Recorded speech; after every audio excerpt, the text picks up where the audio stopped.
সবাইকে আজকের ক্লাসে স্বাগত। আশা করি সবাই ভালো আছেন।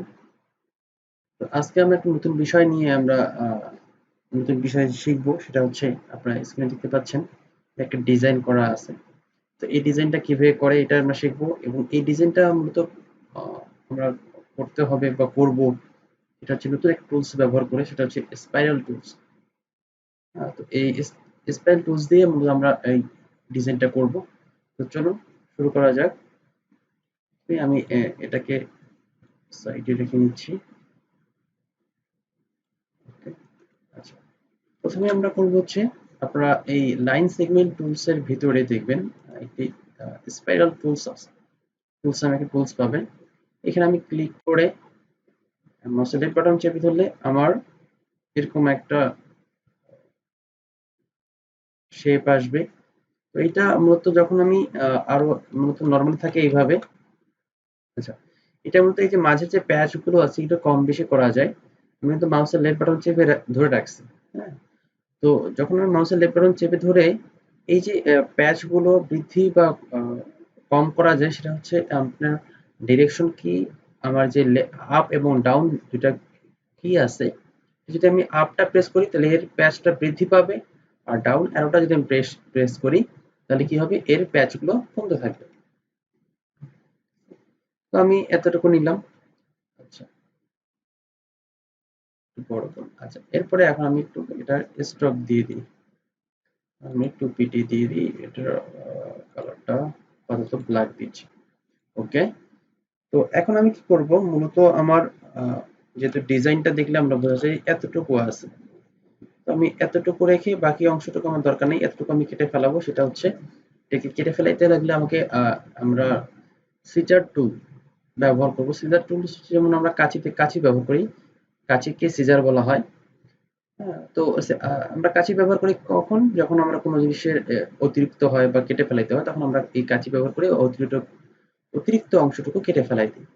ঠিক তেমনি আমরা এখানে সিজার টুল ব্যবহার করে, আমার এই ইরেজার টুলের ভিতরে থাকে সিজার টুলটা, বা কিবোর্ড শর্টকাট হচ্ছে সি প্রেস করলে আমার সিজার টুলটা চলে আসবে। তো সিজার টুলটা আমি সিলেক্ট করলাম, করার পর আমি কতটুকু আমি রিমুভ করব, কেটে ফেলাবো বা বাদ দিব, ওইখানে আমি ক্লিক করলাম ওই অংশটুকুর মধ্যে। দেন এখন আমি সিলেকশন টুলসটা ক্লিক করে এখন আমার ডিলিটে প্রেস করলে আমার, সরি, এখন আমি এই জায়গাটা যে সিলেক্ট করলাম, সিলেক্ট করে ডিলিট করলে দেখেন আমার এই অংশটুকু ডিলিট হয়ে গেছে। ঠিক আছে, এখন আমার এতটুকু দরকার। তো আমি এখন এতটুকু দিয়ে আমি ডিজাইনটা তৈরি করব। আচ্ছা, তো এখন আমি এটা সিলেক্ট করে ডাইরেক্ট সিলেকশন টুল সিলেক্ট করলাম, করার পরে এই অংশটুকু আমি সরাবো। তবে শিফট চেপে ধরে আমি এই অ্যাঙ্কর পয়েন্টে ক্লিক করে আমি, সরি, সরায় নিয়ে আসতেছি, সরায় নিলাম। দেন এখন আপনি দেখেন এখানে দুইটা হ্যান্ডেল বের হয়ে গেছে। এই নিচে হ্যান্ডেলটা ধরে আমি কি করলাম, এটাকে উপরে নিয়ে গেলাম। দেখেন আমার কি সুন্দর একটা কার্ভ হয়ে গেল। ওকে, আচ্ছা, এরপরে আমার এই যে এখানে কার্ভটা হয়েছে, এটাকে আরো স্মুথ করার জন্য আমি কি করব, শিফট চেপে ধরে যে নিচের হ্যান্ডেলটা আছে, এই যে অ্যাঙ্কর পয়েন্টের যে হ্যান্ডেলটা বের হয়েছে, এটা ধরে আমি নিচের দিকে আরো সরাই নিব। এখন আমার এখানে যথেষ্ট পরিমাণে একটু কার্ভ হয়ে গেছে। এটাকে যদি আমি আরেকটু সরাই নিই, আর এটাকে একটু আমি আরেকটু সরাই নিই। ওকে,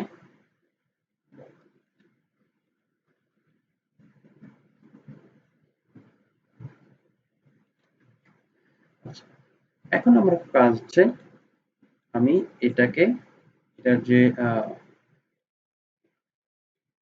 স্টকটা আছে এটাকে একটু বৃদ্ধি করে দিই। 2 পিটি আছে, আমি এটাকে 12 আর একটু বাড়াই দিই, 20 করে দিলাম। আচ্ছা, 20 করে, আচ্ছা 20 আর একটু বড় করা যায়।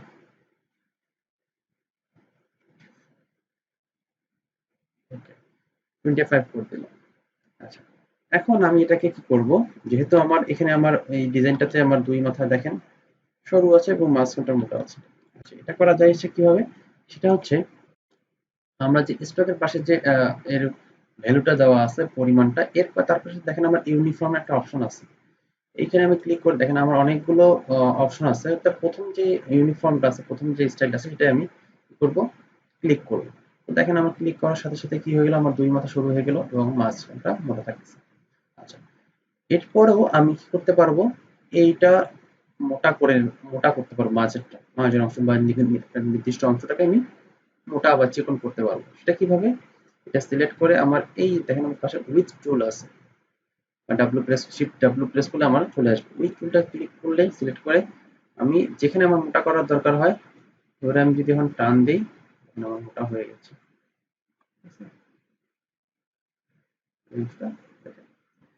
মোটা হয়ে গেছে আমার, যেখানে অংশটা মোটা করা দরকার অটোমেটিক দেখেন মোটা হয়ে গেছে। ওকে, তো আমাদের মোটামুটি হয়ে গেছে, হয়ে গেল আমার এখন। আচ্ছা, এখন আমি কি করব, এটাকে সিলেক্ট করে আগে অবজেক্ট থেকে এক্সপ্যান্ড অ্যাপিয়ারেন্স করে নিলাম। এখন পুরোটা একটা শেপ হয়ে গেল। আচ্ছা, দেন এখন আমার কাজ হচ্ছে আমি একটা ইলিপস টুল নেব। ইলিপস টুলটা সেন্টার থেকে এটা শিফট অল্টার চেপে ধরে এটাকে বড় করলাম, এটাকে প্লেস করে দিব। এটাকে একটু কালার চেঞ্জ করে দেই বোঝার সুবিধার জন্য আমাদের।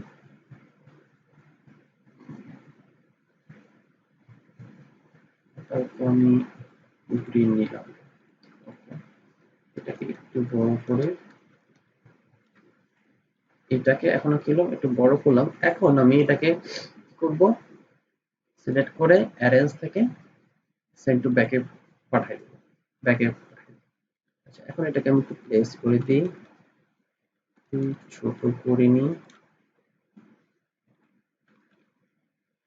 আমি অ্যারো কিগুলো দিয়ে একটু এটাকে প্লেস করে নিই। দেন এখন আমি কি করব, এই শেপটাকে সিলেক্ট করে, আমি কিন্তু বৃত্তটাকে না, শুধুমাত্র এই শেপটাকে সিলেক্ট করব। করার পরে কোথায় যাব, অবজেক্টে যাব। অবজেক্ট থেকে পাথ, পাথ থেকে আমি যাব হচ্ছে অফসেট পাথে যাব। কোথায়, অফসেট পাথ। অফসেট পাথে গেলে দেখবেন আপনারা এই একটা অফসেট পাথের মধ্যে একটা পপ আপ অপশন চলে আসবে। আচ্ছা, আপনারা প্রথম অবস্থায় কাজ করতে গেলে এখানে আপনারা পিটি থাকবে না, ইঞ্চি থাকবে। তো ইঞ্চিতে কাজ করতে গেলে দেখা যায় আপনার অনেক বড় হয়ে যায়। তো সেক্ষেত্রে আমরা জানি কি শর্টকাটের মাধ্যমে যেটা ইউনিটটা চেঞ্জ করে দেবো, সেটা হচ্ছে কন্ট্রোল কে প্রেস করলে এই যে ইউনিট আছে, ইউনিট এখানে যে আমরা এখানে পয়েন্ট করে দেব। যদি আমার ইঞ্চি থাকে তো সেটাকে আমরা পয়েন্ট করে দেব। ঠিক আছে। আচ্ছা, পয়েন্ট না থাকলে সেক্ষেত্রে হয় কি, ইঞ্চি থাকলে অনেক বড় হয়ে যায় আপনার সাইজটা। সেক্ষেত্রে আমরা একটা পয়েন্ট নিলে আমাদের জন্য বেটার হবে।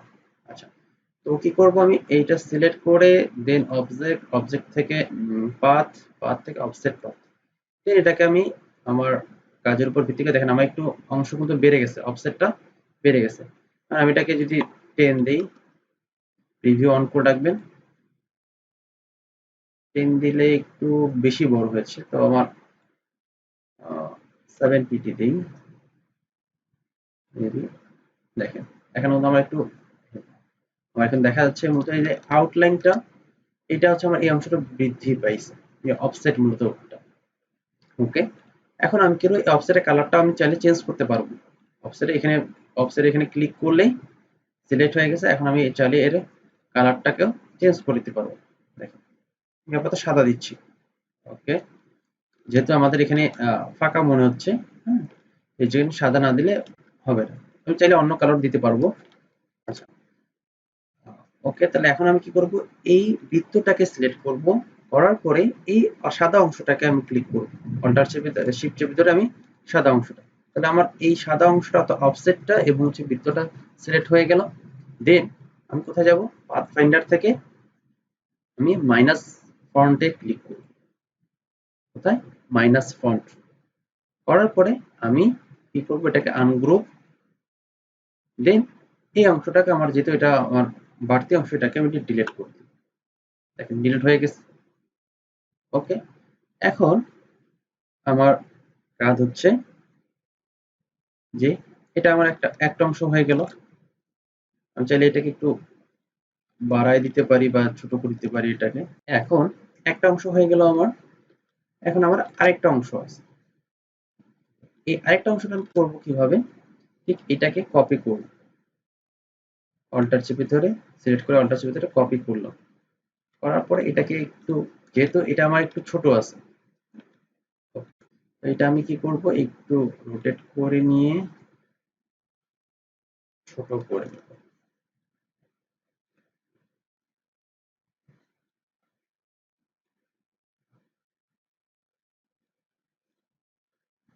আচ্ছা, এটাকে আমি কি করব, সিলেক্ট করে সেন্ড টু অ্যারেঞ্জ থেকে সেন্ড টু ব্যাকে দিয়ে দিলাম।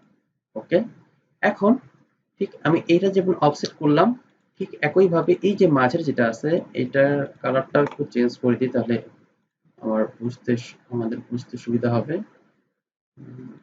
এটা থাক। তাহলে কি করব, আমি এই মাঝেরটা সিলেক্ট করব, সিলেক্ট করার পর ঠিক একই ভাবে অবজেক্ট থেকে পাথ থেকে অফসেট পাতে গেলাম। যার পরে এখানে 7pt দেওয়া ছিল, কারণ আমার যেহেতু আগেরটা 7pt দিয়েছিলাম, এখন এখানেও আমি 7pt দিব। দেওয়ার পরে এটা আমি কি করব, অফসেটের কালারটা চেঞ্জ করে দিয়ে হোয়াইট দিলাম। ঠিক আছে, কি করব, এটা সিলেক্ট করব এবং এই অফসেটটা সিলেক্ট করব। অল্টার চেপে শিফট চেপে ধরে এটা অফসেটটা এবং হচ্ছে এই শেপটা সিলেক্ট করে ঠিক একই ভাবে আমি কি করলাম, মাইনাস ফন্টে যদি ক্লিক করি দেখেন আমার বাকি অংশটা ডিলিট হয়ে গেছে। ওকে। এখন আমার কাজ বাকি আছে কোনটা, আরেকটা বাকি আছে, এই যে এখানকার যে আরেকটা শেপ আছে এটাকে তৈরি করা। ঠিক আছে? তো এটাকে তৈরি করতে হলে আমি কি করব, এখানে আমি পেন টুল ব্যবহার করব। পেন টুলটা হচ্ছে কি, পেন টুল নিলাম, এখানে ক্লিক করে এখানে নিব একটা এবং এর সমান বরাবর পেন টুল ক্লিক করলাম।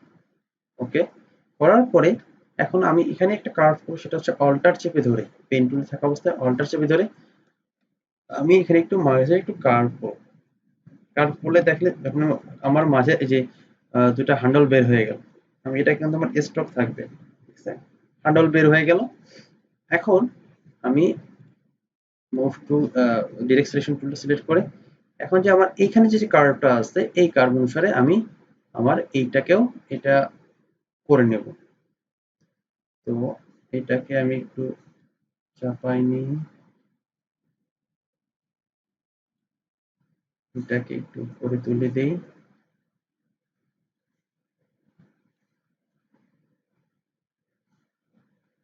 মোটামুটি। আর এটাকে একটু নিচে নামবে, নামলে এটা একটু উপরে চলে যাবে। ওকে,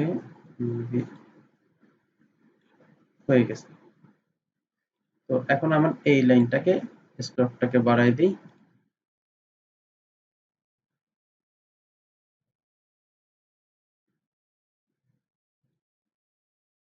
আর একটু বাড়াই দিই। ওকে,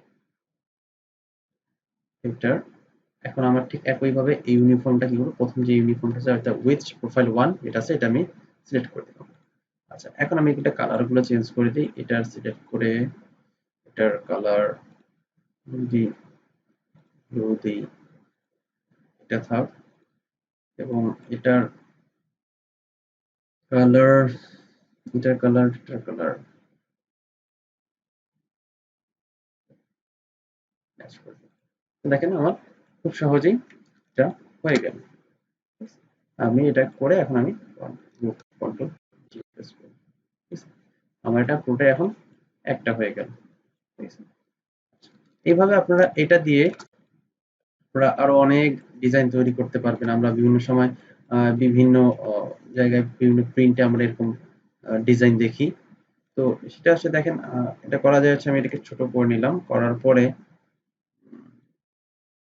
চাপাই নিলাম। তো আমরা এর আগে রোটেট টুল বা রিফ্লেক্ট টুলের কাজ দেখছি। এটাকে সিলেক্ট করে আমি যদি রিফ্লেক্ট টুলটা সিলেক্ট করলাম, করার পরে ডাবল ক্লিক করে এইটা 90 ডিগ্রি অ্যাঙ্গেলে যদি থাকে, ভার্টিক্যালি থাকলে কপি করলাম। দেখেন এটাকে আমি যদি সরাই নেই মুভ টুল দিয়ে, দেখেন এইভাবে মধ্যে অনেক ডিজাইন তৈরি করা যায় খুব সহজেই। ঠিক আছে? এভাবে আপনারা চাইলে আর অনেক ডিজাইন তৈরি করতে পারবেন। ঠিক আছে? তো আজকে এখানেই, পরবর্তী দেখা হবে।